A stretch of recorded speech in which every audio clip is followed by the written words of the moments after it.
Começando mais uma análise interessante e relevante aqui no canal, e hoje eu quero trazer para vocês os testes nucleares que ocorreram durante a Guerra Fria, sob coordenação dos Estados Unidos e do outro lado da União Soviética, da União das Repúblicas Socialistas Soviéticas lá durante a Guerra Fria, que corriam ali contra o tempo para desenvolver novas maneiras de atacar umas às outras no período de maior tensão da humanidade. Mas antes peço gentilmente para se inscrever aqui no canal, ativar as notificações, curtir e compartilhar o vídeo para ganharmos ainda mais relevância na comunidade geopolítica. E vamos então para o que interessa, para o que é relevante neste momento e ampliar assim o nosso conhecimento a respeito de um tema tão importante e que pode ali mudar a rotina, o dia a dia de toda a humanidade.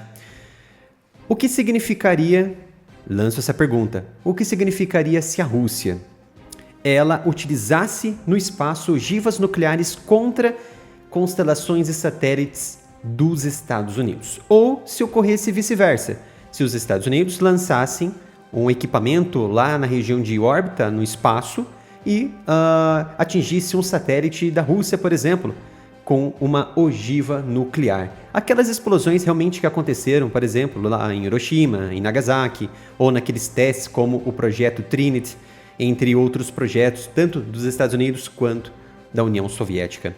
Imagina se acontecesse aí uma explosão desta em pleno espaço. O que poderia acontecer, né? Certamente que grande parte dos sistemas, por exemplo, elétrico, sistemas que controlam equipamentos de água, o tráfego aéreo, o tráfego ferroviário, as questões também de automóveis, todos aqueles equipamentos que estão interligados com a internet, rede de comunicação via internet e também por rádio, poderia de alguma forma serem afetados ou até mesmo pararem de funcionar na superfície da Terra. Imagina então os celulares, os telefones celulares que são conectados diariamente a todo momento com a torre mais próxima ali do usuário que está utilizando o equipamento e transmite para o satélite, que transmite para outro sistema de torre mais próximo daquele indivíduo que está recebendo a ligação, ou vice-versa, através de cabos submarinos, cabos subterrâneos, por exemplo, né? Então essas poderiam ser algumas consequências graves para a Terra. Então essas são algumas das razões de que houve esse alarme nas últimas semanas com a possibilidade da Rússia estar desenvolvendo um projeto para colocar lá no espaço ogivas nucleares que poderiam ser utilizadas como armas, satélites armados, e a qualquer momento, através de um comando em terra da Rússia, poderia disparar contra um determinado satélite específico, não somente dos Estados Unidos, mas contra qualquer outro satélite existente orbitando a Terra. Então, os relatórios dessa nova arma antissatélite baseada ali no espaço também se baseiam em preocupações de longa data sobre as ameaças espaciais da Rússia e também da China pelo Departamento de Defesa dos Estados Unidos. E grande parte dessa infraestrutura do país depende hoje dos americanos, também de todo o mundo, depende hoje principalmente das comunicações via satélites que são ali gestadas por empresas, sejam americanas, sejam europeias. E esses satélites, eles tornaram-se cada vez mais vulneráveis à medida que a tecnologia ela foi avançando, principalmente no setor militar. Então hoje não há qualquer defesa contra mísseis. Ouçam só, não há qualquer defesa ativa hoje contra mísseis que estejam ali operando na órbita, no espaço fixo, ali pronto para qualquer comando terrestre, seja da Rússia, seja dos Estados Unidos, e não há nenhuma defesa ativa, tanto dos Estados Unidos quanto da Rússia, contra esses tipos de sistemas existentes que possam, na verdade, existir futuramente. Sabemos, até que se prove ao contrário, que não há um equipamento existente nesse momento que esteja orbitando a Terra mas é uma possibilidade que não é mais uma possibilidade remota, mas é uma realidade que pode estar sendo desenvolvida pelos Estados Unidos e também pelos russos, e a qualquer momento poderíamos ter ali um equipamento que se comportasse como satélite, mas que na verdade se comportaria em seu emprego, sua função principal de uma arma antissatélite e ainda composta ali por uma ogiva nuclear. Então hoje, prestem bem atenção, não há nenhum sistema de defesa ativa lá no espaço contra esses tipos de equipamentos. O que há hoje são sistemas controlados por uma constelação de satélite e também componentes de mísseis balísticos interceptores na superfície da Terra, do nosso planeta, tanto dos americanos quanto dos russos, que captam através dessa rede de satélite equipamentos, mísseis que estão saindo da crosta terrestre, da superfície terrestre, em direção à órbita da Terra, para assim cortar o caminho, vamos dizer assim, essa distância longa até uma determinada região do planeta, em que vai ser o alvo desse ataque, e essa captação dessa rede satélite manda informações para os interceptores, os radares terrestres, que lançam seus interceptores para realizarem essa interceptação em pleno ar ainda, antes que caia em uma determinada região de um determinado país. Então ele ainda pode ser o quê? Interceptado, e dependendo ali, é claro, dessa rede de satélite e também desses sensores baseados em terra, para realizar a interceptação utilizando sistemas de camadas de alta altitude, média ou baixa altitude, que são conhecidos de média altitude como equipamentos de última linha de defesa, tá? É importante também entendermos que neste momento que não é possível que haja armas desse tipo, tá? Como havia dito, até que se prove o contrário, é claro, que há uma arma desse tipo no espaço. De todo caso, vocês já ouviram falar de um projeto de teste nuclear em plena órbita da Terra, em pleno espaço terrestre da Terra, e em que esses projetos eles foram conduzidos através de experimentos dos Estados Unidos e também da União Soviética na década de 60, durante o auge da Guerra Fria. Para vocês terem uma ideia, existem dois principais projetos que ocorreram nesse período. O projeto americano Starfish Prime e o projeto soviético Projeto K. Veja que interessante, que tanto a Rússia, então, como os Estados Unidos detonaram ogivas nucleares no espaço, na órbita baixa da Terra, na década de 1960, pouco ali, relativamente ali naquela época, se sabia ao certo as consequências do uso de uma arma de alta destruição em massa em pleno espaço sideral, em plena órbita da Terra, o que poderia resultar tanto para as pessoas quanto para o planeta, no seu sistema na superfície terrestre, quanto na atmosfera terrestre e também na região de órbita da Terra. E eu trouxe aqui um gráfico bem interessante que mostra exclusivamente a quantidade, o número de satélites ativos em comparação lá na década de 60, que foi realizado os primeiros testes de uma ogiva nuclear em plena órbita da Terra. E também ali na época em que estamos vivendo nesse momento, nessa década de 2020, principalmente fazendo uma comparação de extremos aqui, através desses dados aqui da Statista. Veja que na década de 60, no começo, existiam apenas ali 6 satélites ativos, tá? Orbitando a órbita da Terra. E veja em comparação que em 2022, por exemplo, existiam 6.900 satélites. Então a proporção de um ataque ou teste daquela época ocorreria ali, por exemplo, danos colaterais em toda a Terra de forma muito reduzida e até mesmo por satélites ali na órbita da Terra. Então as consequências eram mínimas ali naquela época.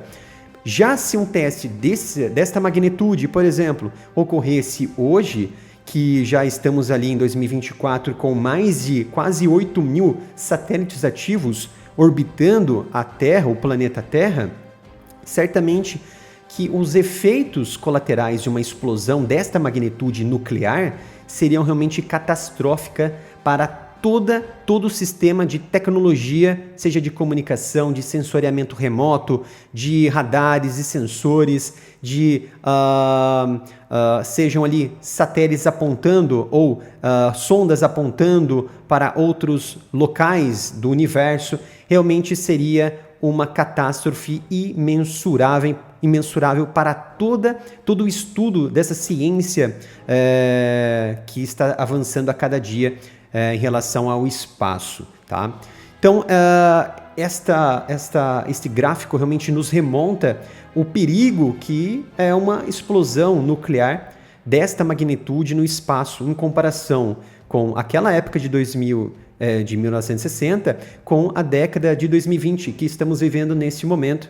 Realmente, a comparação ela é muito acentuada. Naquela época tinham apenas 6 satélites e hoje já estamos chegando a 8.000 satélites ativos na órbita terrestre. Então, realmente, se ocasionaria um efeito devastador caso uma ogiva nuclear exploda hoje na órbita da Terra. Então, os testes soviéticos foram chamados, em comparação com os americanos, de Projeto K, e ocorreram entre 1961 e 1962, naquele auge da Guerra Fria, onde as tensões realmente estavam à flor da pele.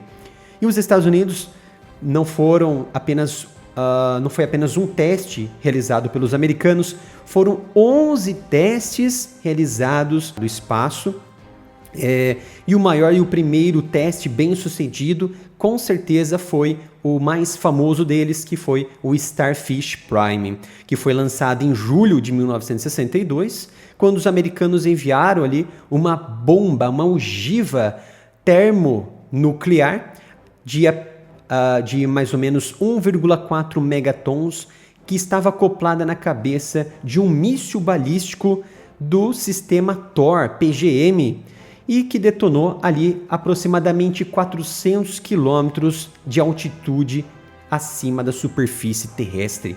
E esses efeitos foram tão potenciais que esse teste foi percebido em toda a região ao redor do Equador, daquela linha ali do Equador do nosso planeta Terra.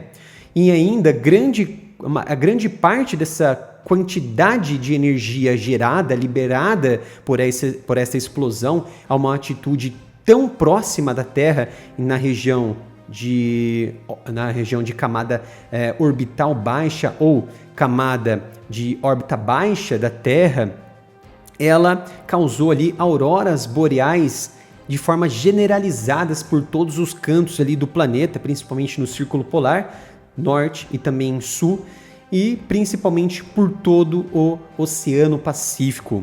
Isso foi de acordo com relatórios do Departamento de Defesa dos Estados Unidos, que eles divulgaram em 1982, ali praticamente 20 anos depois desse teste. Então, essa explosão naquela época, ali, pra vocês terem uma ideia, existem, é claro, sistemas de classificação das órbitas da Terra, do planeta, em que eu vou falar mais à frente. Então essa explosão ela desativou, vejam só, alguns satélites que estavam próximos ali desta detonação, incluindo um britânico chamado Ariel, que sofreu ali inúmeras reações por conta das partículas radioativas dessa explosão, dessa ogiva termonuclear americana, que entraram em contato dele. Por ser um equipamento muito sensível, ele parou de funcionar. Inclusive sistemas de rádio e também a rede elétrica, em parte ali da região do Havaí, ali na ilha americana no Pacífico, também foram desligados e alguns equipamentos pararam de funcionar por conta desses raios radioativos gerados por esta explosão. E quando a então União Soviética realizou então o seu teste chamado Projeto K, em comparação com o Starfish Prime dos americanos, de acordo com o especialista Hans Christensen, e essa explosão ela foi feita numa órbita ligeiramente mais abaixo da explosão que ocasionou ali o experimento Starfish. Então, no entanto, diferente dos americanos por ter sido uma explosão mais baixa, praticamente essa explosão fritou alguns sistemas posicionados na superfície terrestre da União Soviética.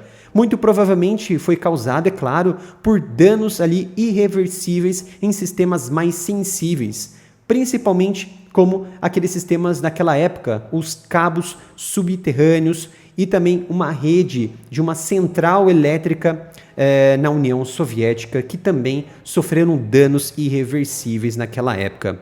E depois de tudo isso, tá? O que aconteceu em seguida?